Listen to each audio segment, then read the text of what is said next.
बिस्मिल्लाहिर्रहमानिर्रहीम, अस्सलाम वालेकुम नाज़रीन, मैं हूं ज़ाहिद उल्लाह साफ़ी और आप देख रहे हैं अलहम्द कोचिंग एकेडमी। तो आज हम आपके लिए लाए हैं चैप्टर नंबर 1 से रिलेटेड जो MCQs NMDCAT में आ चुके हैं, हम उसको डिस्कस करेंगे डिटेल, उसके शॉर्ट हैंड्स और साथ में एक्सप्लेनेशन देंगे। हमारा ये सिलसिला पिछले कई हफ्तों से शुरू है और हम आपके लिए मुख्तलिफ़ किस्म की कॉन्सेप्ट्स रिलेटेड टू NMDCAT, मुख्तलिफ़ किस्म के एक्सप्लेनेशन और डिफरेंट MCQs लाए हैं ताकि आपको घर बैठ के उसको सॉल्व करें और उसको अंडरस्टैंड करें। तो बेटा, आज के इस वीडियो में हम केमिस्ट्री के साथ जो रिलेटेड है चैप्टर नंबर 1 है फंडामेंटल कॉन्सेप्ट्स ऑफ केमिस्ट्री, जो कि रिलेटेड है यील्ड ऑफ रिएक्शन के साथ। पिछला 2020 में MCQs आया हुआ है, कहते हैं द स्टेटमेंट ऑफ MCQs है कि the efficiency of a chemical reaction can be expressed as number 1 theoretical yield, number 2 actual yield, number C percentage yield या percent yield, number D maximum yield. Question पूछा है कि आप किसी chemical reaction की efficiency को मालूम करने के लिए कौन सा यील्ड जो है केमिकल रिएक्शन की एफिशिएंसी को एक्सप्रेस करते हैं, शो करते हैं। तो आप देखिए, ऑप्शन है थ्योरेटिकल यील्ड है, तो आपको पता है कि थ्योरेटिकल यील्ड वो यील्ड होती है, वो पैदावार होती है जो हमें बैलेंस्ड केमिकल इक्वेशन बताती है। तो अब हम कहते हैं ना कि ये जिस तरह लफ्ज़ से ज़ाहिर है कि थ्योरी है, सो थ्योरेटिकल यील्ड जो है ये वो यील्ड है कि विच इज़ ऑब्टेन या which is calculated from balanced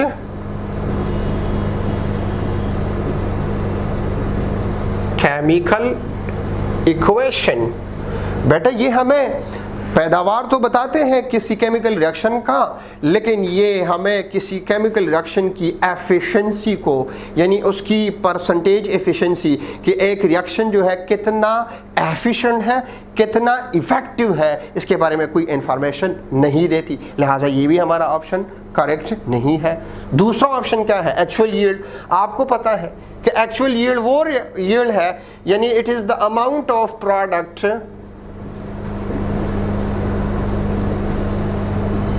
the amount of product obtained from an experiment, from a chemical reaction, यानी हम इसको अमली तौर पर रिएक्शन लगा के रिएक्शन को करते हैं और रिएक्शन के बाद जो है जो प्रोडक्ट हमारे पास आइसोलेट हो जाती है उस पैदावार को हम कहते हैं एक्चुअल यील्ड, या इसको हम प्रैक्टिकल यील्ड भी कहते हैं, या हम इसको एक्सपेरिमेंटल यील्ड भी कह सकते हैं। लिहाजा ये भी किसी रिएक्शन की एफिशिएंसी नहीं बताते।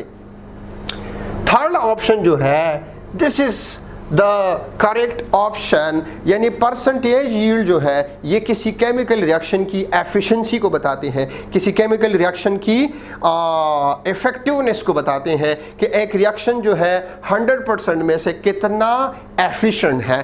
तो परसेंटेज यील्ड आपको पता है कि ये बराबर है, मैथमेटिकली ये बराबर है actual yield divided by theoretical yield multiplied by 100।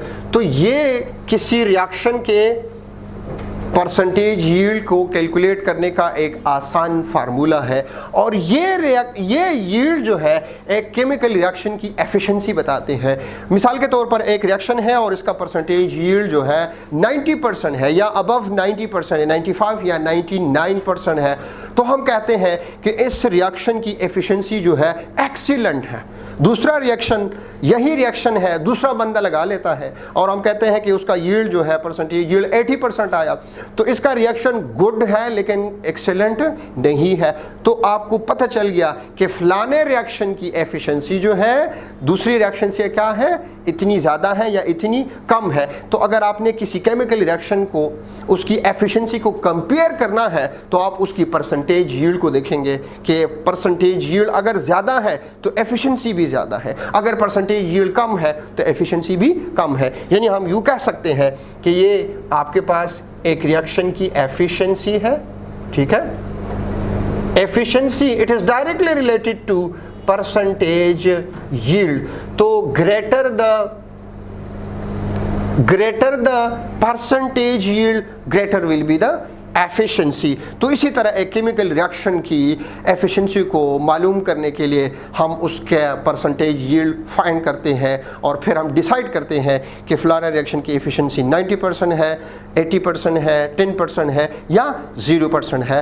तो बेटा इसी तरह मज़ीद वीडियो को देखने के लिए हमारे चैनल को सब्सक्राइब कीजिएगा। तब तक अपने दुआ में याद रखिएगा। अल्लाह हाफिज़।